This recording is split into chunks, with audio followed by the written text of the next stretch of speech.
Este año nos que incluí de arte de palabra como una motivación para mucha, para continuar con la parte de papiamento.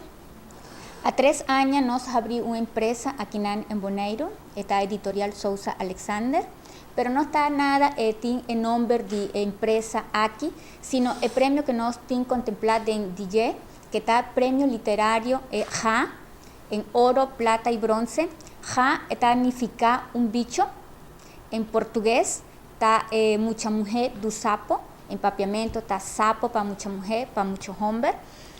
Nos tiene el premio en 3 categorías, tiene el premio en oro, plata y bronce, que está el Timoteo por mostrar bon, nos tiene 3 premios aquí el premio en oro, está tanto para cuenta existente como para cuenta original, para poesía existente como para poesía original, y plata y bronce también. Primer, segundo y tercer lugar, nos tiene una distinción adicional que está el premio en oro, para sobre el premio en oro está plata, con baño de oro, plata y bronce, y tenemos también oro.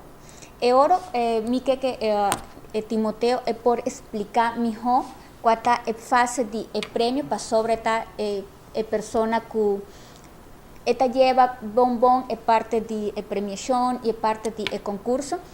Nosotros introducimos el premio como un incentivo para el joven y mucha para por continuar con el papiamento.